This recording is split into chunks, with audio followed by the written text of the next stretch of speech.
जय मुक्ताई। मी संतोष मराठे आपले मुक्ताई वार्ता न्यूज चॅनलमध्ये हार्दिक स्वागत करीत आहे। आता वळूया बातमीकडे। देवशयनी आषाढी एकादशी निमित्त हजारो भाविकांनी घेतले आईसाहेब मुक्ताईंचे दर्शन।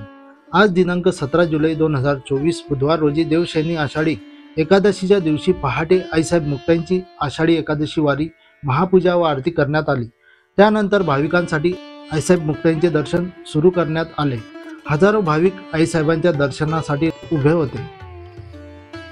भाविक भगवान श्री विठ्ठलाचे दर्शन घेण्यासाठी आज आषाढी एकादशीला श्री क्षेत्र पंढरपूरला जाऊ शकत नाहीत।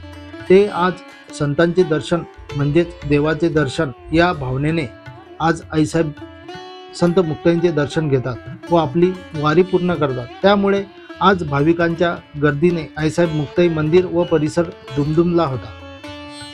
केंद्रीय राज्यमंत्री रक्षाताई खडसे तसेच मुक्ताईनगरचे आमदार चंद्रकांत पाटील यांनी सुद्धा आज आईसाहेब मुक्ताईंचे दर्शन घेऊन आशीर्वाद घेतला। श्रीमती रक्षाताई खडसे यांच्या वतीने 11 फुटांची भव्य अगरबत्ती आईसाहेबांपुढे लावण्यात आली होती। आईसाहेब मुक्ताईंना श्री नितीन रघुनाथ चौधरी राहणार कोथळी यांच्याकडून त्यांच्या शेतातील मोसंबीची आरास करण्यात आली होती। ती आरास सर्व भाविकांचे लक्ष वेधून घेत होती।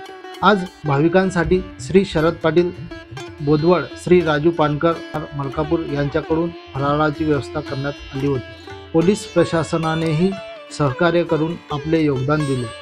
चातुर्मासातील ही पहिली एकादशी आहे, त्यामुळे या एकादशीला विशेष महत्त्व आहे।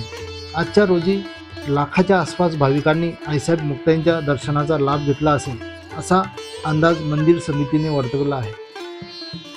तुम्हाला ही बातमी कशी वाटली नक्की कमेंटद्वारे कळवा आणि हो, व्हिडिओ आवडला असेल तर लाईक नक्की करा।